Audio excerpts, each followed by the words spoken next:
ዕድሜ ያልገደበው አገልግሎት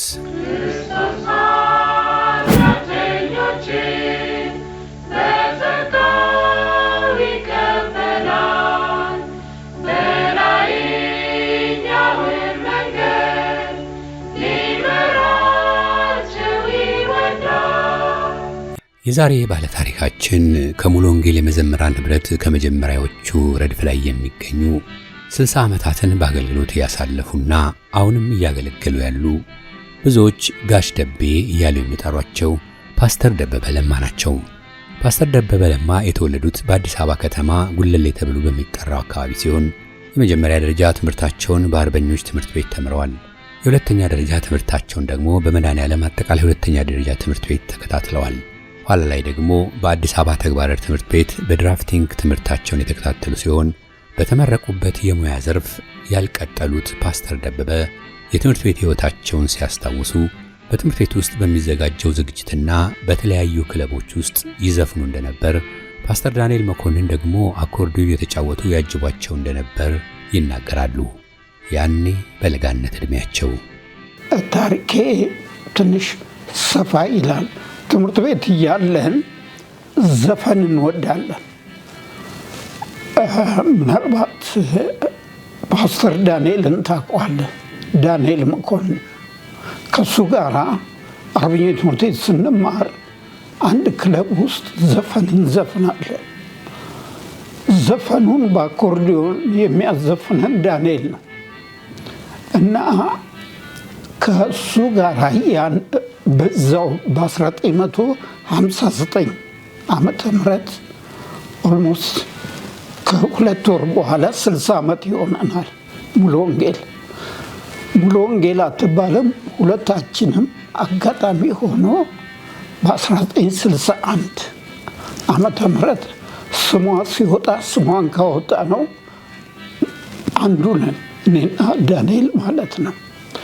እንግዲህ አሁን እንዘፍንባት የነበረችዋን አኮርዲዮን ይዘን መጣን።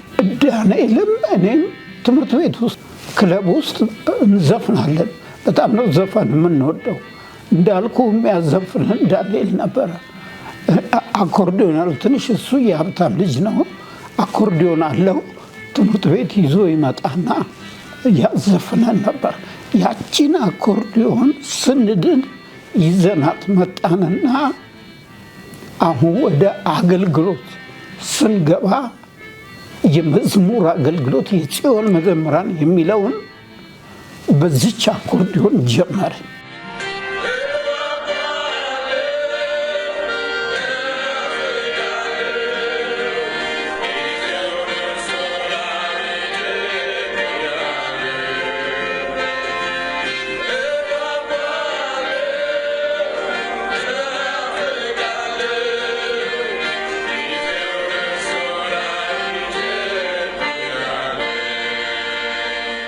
ፓስተር ደበበ ለማና ፓስተር ዳንኤል መኮንን እግዚአብሔር ከዘፈን ሕይወት አውጥቶ ወደ ራሱ መንግሥት ሲያስገባቸው በተመሳሳይ ጊዜ ነበር። ፓስተር ደበበ ለማ ወደ ጌታ የመጡት ገና ወጣት እያሉ ነበር። ወደ ጌታ የመጣሁበት የተለያየ ምክንያት አለ። አስቤው አይደለም፣ ድንገት ነው። የእግዚአብሔር ጥሪ ነው ማለት እችላለሁ። አንድ ጓደኛዬ ትምህርት ቤት አብረን እንማራለን፣ አርበኞች ትምህርት ቤትና አንድ ቦታ ዝማሬ ይዘመራል። በጣም ቆንጆ ዝማሬ ነው። እንግዲህ የዛን ዘመን ኢየሱስ ያድናል የሚል ምስክርነት ትምህርት ላይ ሰው አልደረሰም። መዝሙሩ ደስ ይላል ብቻ ነው ያለኝ። ወዲያው ልቤ ስቅላል። ለካ ጌታ ሊያድነኝ እየፈለገኝ ነው። በኋላ በሳምንት ቀጠርኩት፣ ይዞኝ እንዲሄድ ቀረብኝ። በጣም አዘንኩኝ። እንደገና ጊዮርጊስ ጋር በሳምንቱ ቀጠርኩትና ይዞኝ ሄደ። ዶርዜ ሃይዞ ይባላል። ሁለተኛ ፖሊስ ጣቢያ መብራቱ ጋር የሙሉ ወንጌል ቸርች ነው። ግን ሙሉ ወንጌል አትባለው፣ ጸሎት ቤት ነው የሚባለው። እና እዛ ልክ የሄድኩ ቀን አሁን ወደ ጌታ ሄዷል ጸጋዬ ካፕቲመር። የዛን ዘመን ሙዚቃ የለም፣ በድምፁ ብቻ አምላክ ለኛ ብሎ የሚለውን መዝሙር ሲዘምር ልቤ ስቅል አለና የተሰበከው ስብከት በአእምሮዬም የለም። ዝማሬው ነው እኔን የለወጠኝና ያዳነኝ። ጌታን በዚህ መልኩ ነው የተቀበልኩት። የከበረው ሥጋ የከበረው ደም በመስቀል ላይ ዋለ ኢየሩሳሌም። እዩት ኢየሱስን መስቀሉ ማማሩ ለተመራመረው ብዙ ነው ሚስጥሩ። ፓስተር ደበበ ለማ ወደ ጌታ ከመጡ በኋላ ብዙም ሳይቆዩ የሙሉ ወንጌል የመጀመሪያ ኳየር በዚያን ጊዜ የጽዮን መዘምራን የሚባሉትን ተቀላቀሉ። ወደ አገልግሎት ለመግባት ደግሞ እግዚአብሔር በነቢይ ተናግሯቸው ማረጋገጫ ስላገኙ እንደሆነም ይናገራሉ። እንግዲህ አገልግሎት ያው ትምህርት ቤት እየተማርኩ ተግባራትን እንደጨረስኩኝ ብዙም አልሰራሁበትም። ልቤ ወደዚህ ወደ አገልግሎት በጣም እያመዘነ መጣ። ዘምር የነበረው ጽዮን መዘምራን ውስጥ የሚባል ነው። መጀመሪያ የሙሉ ወንጌል የጽዮን መዘምራን የሚባል ከነ ዳንኤል መኮንን ጋር ነው የጀመርነው። በኋላ ግን ተቀላቀለ ከኳየር የሚባሉት ምናልባት የምታወቀው እና አዲሱ ወርቁ ከነሱ ጋር ቤተ ክርስቲያን አንድ ላይ ቀላቀለችን። ኳየር ተባለ። ከነሱ ጋር ነው የዘመርኩት። እዚህ ጽዮን ኳየር ውስጥ እያለን አንዲት ነቢይ መጣች። ኳየር ውስጥ መልእክት ይዛ መጣች። አሁን በሕይወት አለች። አሜሪካን ሀገር አግኝቻታለሁ። ናሽቪል ከተማ ተገናኝተን ይሄ ያመጣችውን መልእክት ሁሉ ከ40 ዓመት በኋላ ታሪኩን እነግርሃለሁኝ። የሆነውን እሷ ያመጣችውን መልእክት እና አገልግሎት ውስጥ እያለሁኝ እያዘመርን እያለ ይቺ ነቢይ ፀሐይ ዓለሙ ትባላለች መጣች። ለኳይሩ መልእክት ካመጣች በኋላ ለእኔ ግን ለየት ያለ ሰፋ ያለ ነገር አመጣች። ምንድነው? አንተ የመዘምራን አለቃና እረኛ፣ መንጋው እንዳይናጥጥ ምራ፣ ምከር፣ ተሸከም፣ አሰማራ የሚል ሰፊ ሀሳብ ይዛ መጣች። ከዛ በፊት አንድ የዘለልኩት ታሪክ ወደ መጀመሪያው አካባቢ ላምጣ። ምክንያቱም እዚህ ቦታ ላይ እየተደረገ ያለው ነገር መጀመሪያ ስድን የሆነው ነገር ስለሆነ ልክ በዳንኩኝ ዓመት ላይ ለመንፈስ ቅዱስ ሙላት ዘለቀ ዓለሙ ነበር የጸለየልኝ እና ከጸለየላቸው ሰዎች መካከል እኔን አወጣና መንፈስ ቅዱስ መሞላት እንደዚህ ነው አለ።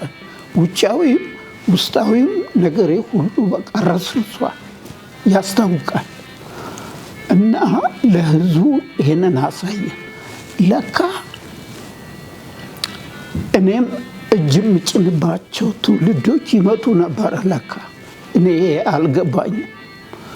በቃ ያንን መንፈሱን ተሞላሁ፣ ደስ አለኝ። በቃ በዛው የሆኑ ችግሮች፣ ስደቶች አሉ።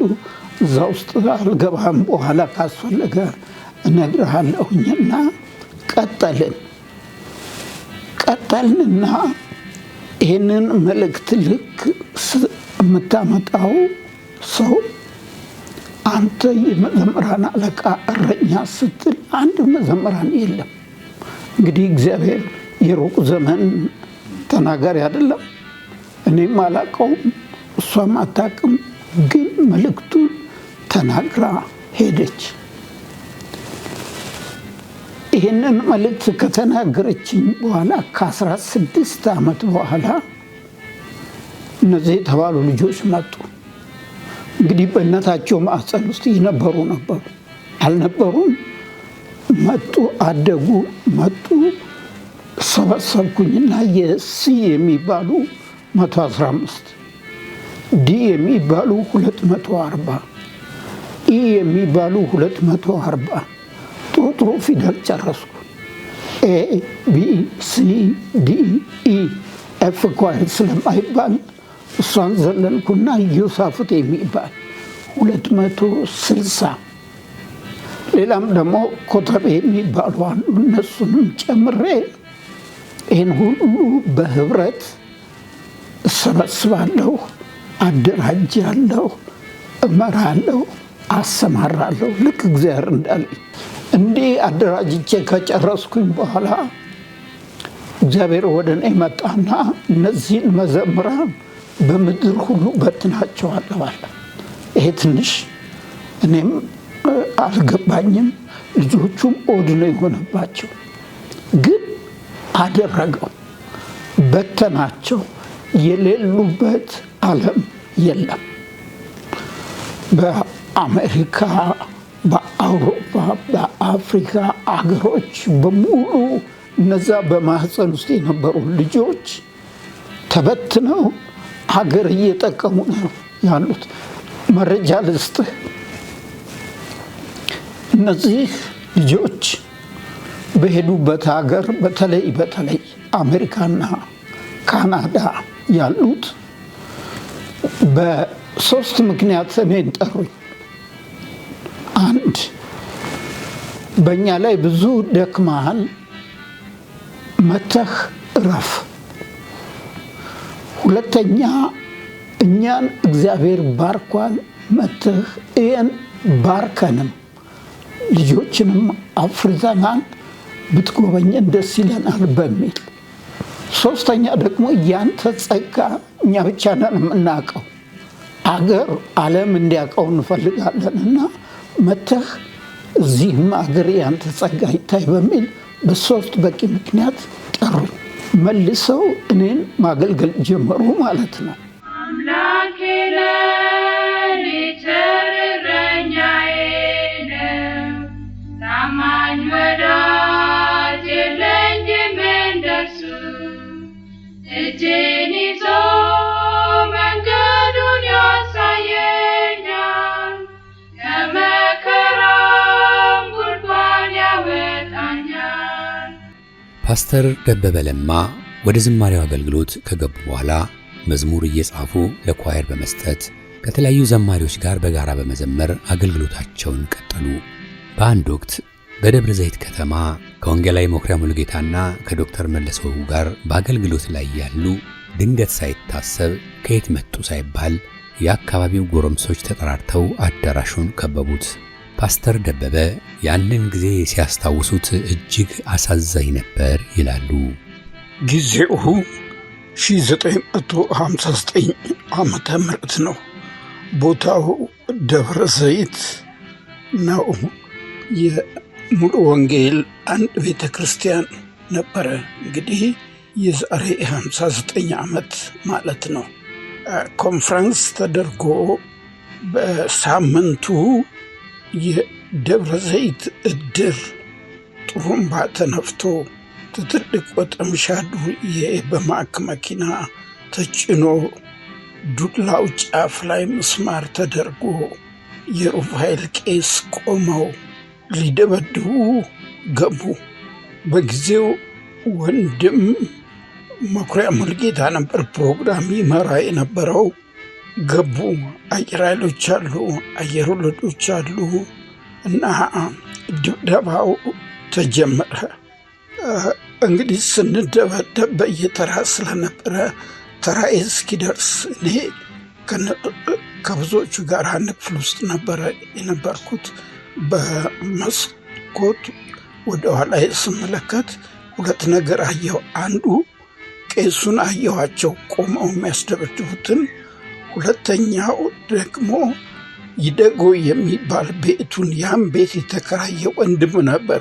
በጣም በብዛት ሆነው እሱን መሀል አስገብተው ይቀጠቅጡታል።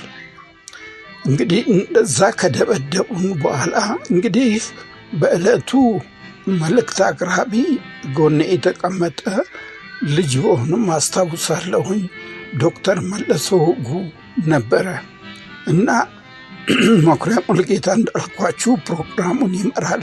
እሱ እየመራ ነው መሀል ላይ የገቡት። ከዛ እንግዲህ በድብደባ ክርስቶስ ኢየሱስን ከውስጣችን ማውጣት አይችሉም እና በአራተኛው ቀን ይሁን በአምስተኛው ቀን ተገናኘን። ጥቂቶች እንግዲህ ለሁለት ነው። አንዳንድ ተንጠባጥበን እንዲህ የተበተንን አለን።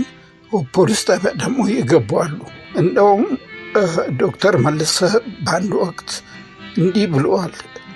ደም አስክሮኝ ራሴን ሆራ ባህር አገኘሁት። ተደብድቦ ወዴት ነው የሄደው?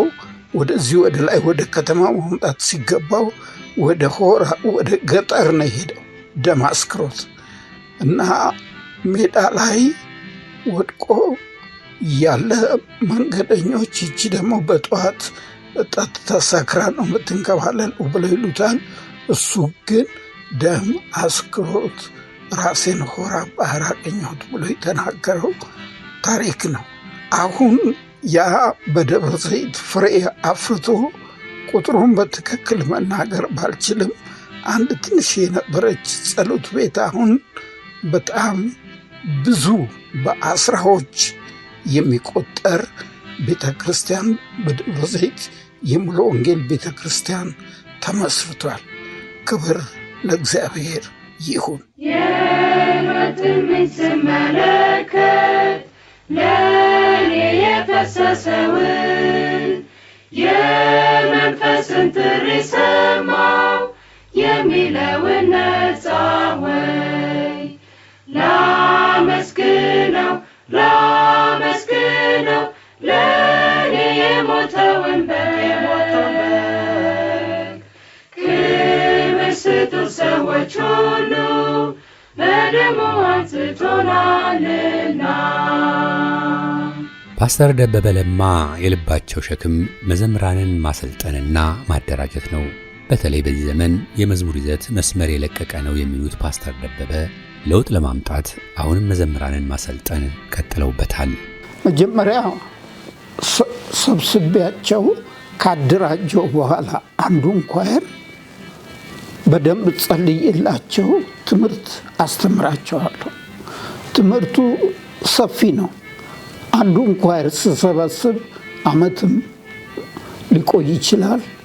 በደንብ ስልጠናውን ወስደው ዝም ብሎ እንደመጡ ሰፍ ተብሎ ለአገልግሎት አይሰማሩም። ጸልይላቸዋል፣ ይማራሉ። ማስተምረው ትምህርት 16 ርዕስ ነው። ይሄ 16 ርዕስ በቀን ብንወስድ 3 ሙሉ ቀን ይፈጃል። ለልጆቹ ግን በሳምንት አንድ ቀን ጠራቸውና በየጊዜው የተለያየ ርዕሶች ትምህርቶችን አምልኮና ዝማሬ እንደው ትንሽ ጠቀስ ላደርግልህ እንድትረዳው ያህል አምልኮ ምንድን ነው? ዜማ ምንድን ነው? መዝሙር ምንድን ነው? መዝሙሩ መቼ ተጀመረ? ማን ጀመረው? ሙዚቃ መቼ ተጀመረ? ማን ጀመረው? የመዘምራን ህብረት እንዲህ እያለ የሚቀጥሉ ትምህርቶች ናቸው። በትምህርቱ ውስጥ ብዙ ሰፋ ያለ ነገሮች አለው። እግዚአብሔር በመሃሉ ላይ ምን አለኝ?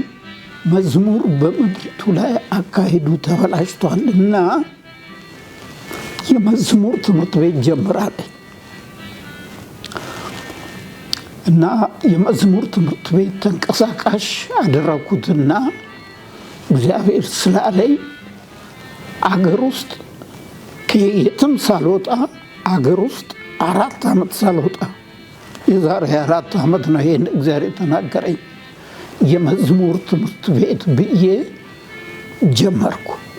በ4 ዓመት ጊዜ ውስጥ 62 አገሮች ዞርኩኝ፣ አስተማርኩኝ።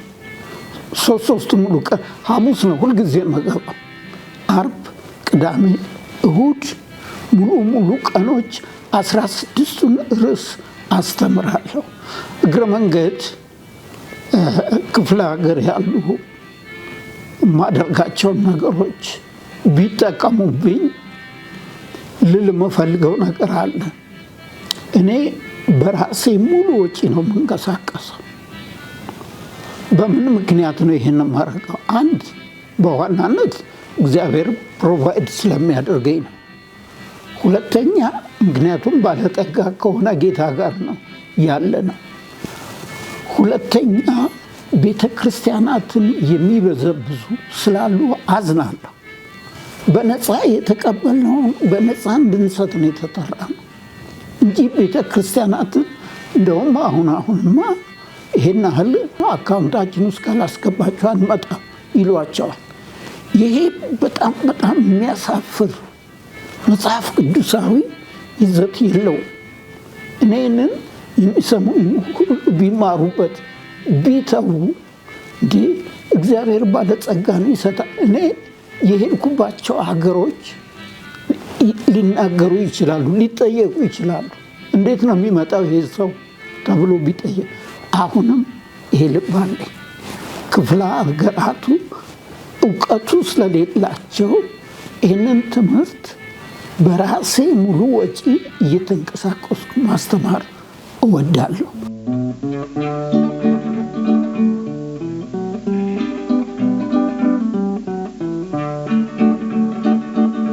ክርስቲያን በመሆኔ እደሰታለሁ፣ በጌታ በኢየሱስ ስም አምኛለሁ። ኃጢአቴ በሙሉ ተፍቆልኛል፣ በሰማይ አዲስ ቤት ይጠብቀኛል። ፓስተር ደበበ ለማ የትኛውም የሙዚቃ ትምህርት ቤት አልገቡም፣ የትኛውም የቴዎሎጂ ተቋም አልተማሩም። ግን እግዚአብሔር በመለኮታዊ አሰራሩ አስተምሮኛል ይላሉ። በአገልግሎት ዘመናቸው የዘማሪ ደረጀ ከበደን፣ የዘማሪ ተስፋዬ ጋቢሶን ዝማሬዎች አኮርዲዮን በመጫወት አጅበዋል። መቼም የኔ አስተማሪ ባጭር ቃል እግዚአብሔር ነው።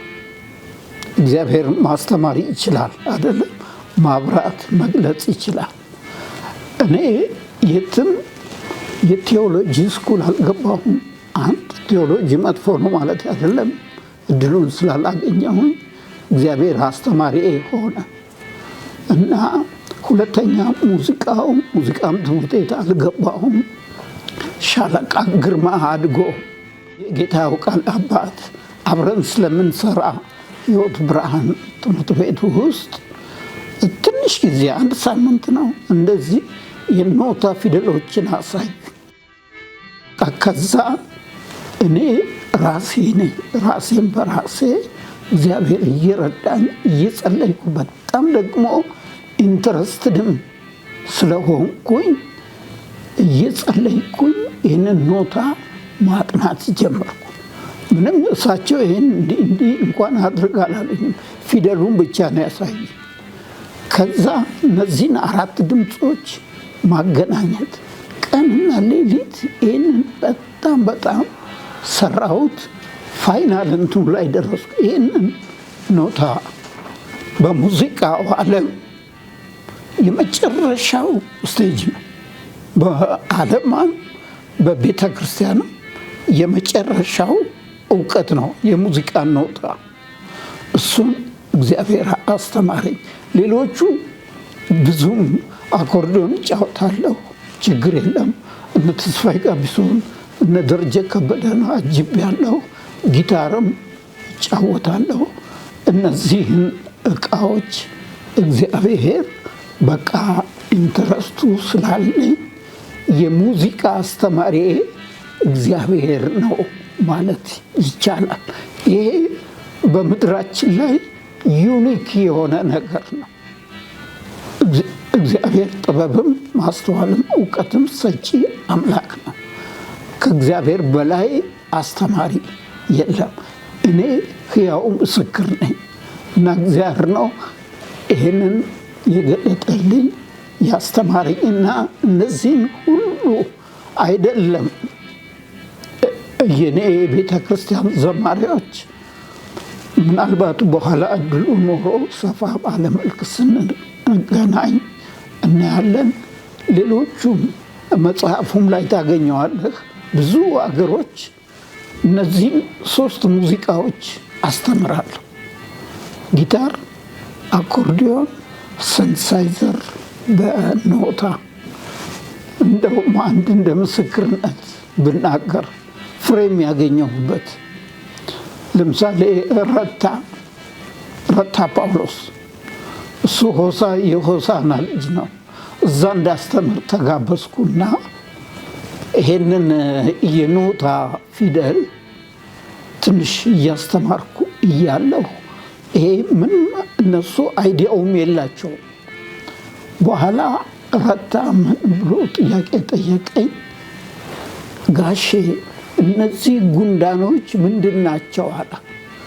ፊደሎቹ ጉንዳን ነው የሚመስሉት፣ ይሄ ቀንድ ምናምን እንደዚህ ስላላቸው የኖታ ፊደሎች እና አይዲያው ስለሌለው እነዚህ ጉንዳኖች ምንድን ናቸው አለ። አይ ረታ እነዚህ ጉንዳኖች አይደሉም ሙዚቃዎች ናቸው ብዬ ሙዚቃ እንደሆኑ እየነካካሁ በሙዚቃው ላይ በደንብ አሳየሁት እና አሁን እሱ ሙዚቃ ትምህርት ቤት 4 ዓመት ይሁን 5 ዓመት ተምሮ እነዚህን ጉንዳኖች በሚገባ አውቆ አሁን በምድራችን ያለ ትልቅ ቤተ ክርስቲያን የአዘማመር ስታይል ያው ብዙ ኮንሰርቶች እያዘጋጀ ብዙ ኳይሮችን እያደራጀ በዚህ ዙሪያ ነው የሚሰራውና የሚያገለግለው። ስለዚህ ፍሬም አግኝቼበታለሁ። እግዚአብሔርም ደግሞ ትክክለኛ አስተማሪ መሆኑን እንደውም ቤተ ክርስቲያናት ይሄ አሁን ያለውን ዝላይ፣ ጭፈራ፣ ይሄ የአካሄድ የመዝሙር አካሄድን ብልሽት ባያደርጉ ወደዚህ ቢመለሱ እግረ መንገድ ይህንን መናገር እፈልጋለሁ።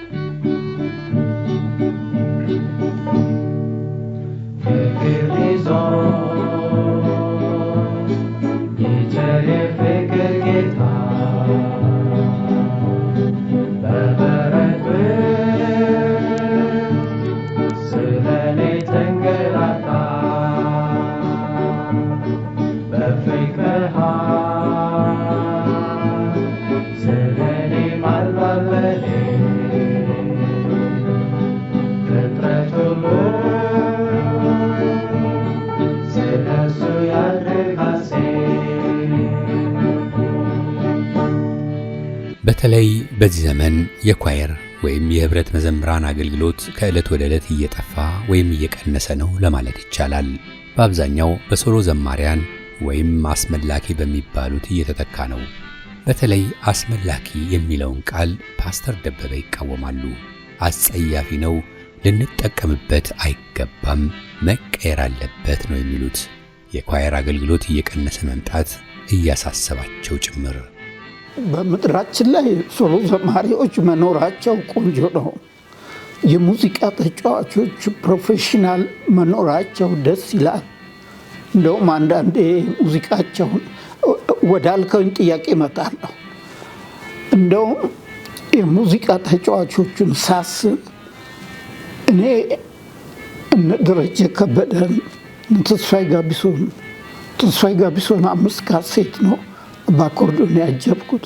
ምን ነው እነዚህ ሙዚቀኞች በዛን ጊዜ በተወለዱ ብዬ የማስባቸው የማደንቃቸው ሙዚቀኞች አሉ፣ ግን አጥፍተዋል። እሱን አሁን መናገር ሰፊ ጊዜ ስለሚወስድ ነው፣ ትምህርትም አለው። አሁን ይሄ የመዝሙር አካሄድ አስመላኪ የሚል ነገር ተፈጠረ። እሱ መንገዱን አሳስቶብናል ወይም ቀይሮብናል። በተለይ የህብረት ዝማሬው እንዲዳከም አድርጓል። መጀመሪያ ይሄ ቋንቋ በደንብ ሪቫይዝ መደረግ አለበት። አስመላኪ አይባልም። መጽሐፍ ቅዱስም አያውቀውም፣ እግዚአብሔርም አያውቀውም። የፕሮግራም መሪ ተብሎ ታርሞ ነው መነሳት ያለበት። ቢሆንም እሺ ይሁኑ ይምጡ፣ ግን ሰነፍ የሆኑ አንዳንድ ቤተ ክርስቲያናት ልበል እንደው በአጭር ጊዜ ሰብሰብ አድርጎ አንዱ ወይም 2-3 ሆነው ቆመው ስለሚያገለግሉ የህብረት መዘምራንን ከማቆም ይልቅ እነዚህን ቶሎ ለአጣዳፊ ስራ ስለሚመቹ አሁን በዚህ ምክንያት የህብረቱ ዝማሬ እየተዳከመ ሄዷል። ግን በቤተ ክርስቲያን ውስጥ የህብረት መዘምራን ነው እግዚአብሔር የሚያውቀው መዘምራን። ታዲያ ይህ ክቡር የሆነው ከምንም ነገር በፊት የተጀመረውን አገልግሎት የፕሮግራም ማሟያ ያረጉታል። የቤተ ክርስቲያን መሪዎች መታረም አለበት። የፕሮግራም ማሟያ ቤተ ክርስቲያን ጭር እንዳትል ማዳመቂያ። ይሄ ሁሉ በደልና ኃጢአት ንስሐ የሚያስገባ ጉዳይ ነው። ደግሞም ይሄ አገልግሎት በምድር ተጀምሮ በሰማይም የሚቀጥል ስለሆነ ለምሳሌ ትልልቅ መገለጦች እዚሁ ነው ቁጭ አድርገን የምንሄድ። ይሄ ሰፍ የምንለለት አሁንም እንሯሯጥለት አለ አይደለም። እሱን እዚሁ ቁጭ አድርገን አሁን መዝሙር ነው የሚቀጥል እና እኔ ዘማሪም በመሆኔ ደስ ይለኛል። እና ሰው ሁሉ እንዲህ አእምሮን ሰፋ አድርጎ በተለይ የቤተ ክርስቲያን መሪዎች ለዚህ ቦታ ትልቅ መድረክ ቢሰጡት። ትምህርት አለው። ይኸው እኔ እያስተማርኩ ነው። ትምህርት እንደሌለው ነው። አሁን የጋብቻ ትምህርት፣ የወጣቶች ትምህርት፣ የመሪዎች ትምህርት እየተባለ በየጊዜው ነው ሲነሳ ማየው። የመዘምራን ትምህርት ግን ብሎ ሲጠቀስ አልሰማም። ምን ያህል ከቤተ ክርስቲያን እንደተጣለ እግረ መንገዱን ይጠቁመናል። አክብረውት የህብረትን መዘምራን ከደገፉ መካከል እንደው ትልቁን ሙሴን ባነሳ ዘዳግም 32:1 ላይ ሲናገር በዛን ጊዜ እስራኤልና ሙሴ ይህንን መዝሙር ዘመሩ ይላል። እንግዲህ ሙሴ ትልቅ ሰው ነው። አፍላፍ እግዚአብሔርን የሚያናግር ሰው ነው። መልእክት የሚያመጣ ሰው ነው። በእድሜውም ደግሞ የገፋ ሰው ነው። ግን ሙሴ መዝሙርን አክባሪ ነው። በዛን ጊዜ ሙሴና የእስራኤል ሕዝብ ሌዋውያኑ ቆመው እንደዘመሩ እዛ ክፍል ላይ ይናገራል። አልናቀውም ማለት ነው። እና ሰዎች የጸጋ ይሰጣቸዋል ወይ ሽማግሌ ወይ ፓስተር ሲሆኑ ይተውታል አይደለም። ይሄ የህብረት እግዚአብሔር ከሰጠ ሌላውንም ስራ መስራት ይቻላል። ግን ይሄ የህብረት መዘምራን እንደነ ሙሴ የመሰሉ ካከበሩት እኛ ምንድነው? ትንሽ ልናደርገው አይገባም። ደግሞም እግዚአብሔር በነገር መጨረሻ ምንድን ነው የሚጠይቀው? በነገር መጨረሻ እኮ የሚጠይቀው የሰጠውህን መክሊት ምን አድርገህበታል? የምንጠየቀው ይሄ ነው። የወደድነው የፈለግነው የመረጥነው ቦታ ዘመን ስለጨረስን አይደለም። እንደውም ይህንን ሁሉ ቆም ብሎ ቢያስተውል ቆንጆ ነው። የተሰጠው ጸጋ መዘመር ሆኖ ግጥም ገጥሞ ዜማ አውጥቶ ቆሞ ይዘምር የነበረ ሽማግሌ ሲባል ወይም ፓስተር ሲባል ይህንን ኢግኖር ያደርጋል። ትክክል አይደለም። በጣም ትልቅ ስህተት። ሰው ሁሉ ወደ ተጠራበት መመለስ አለበት። ዳዊት ለሌዋውያኑ እንደውም የመዘምራን አለቆች እንዲሾም መጽሐፉ ላይ ተጽፏል አለ መጽሐፋችን ላይ። ለዚህ ጉዳይ ደግሞ እኔ ሕያው ምስክር ነኝ። እድሜን በሙሉ እዚህ አገልግሎት ላይ ነው የጨረስኩት። ይሄ ይሻላል ያ ይሻላል ብዬ ዞር ያልኩበት ጊዜ የለም።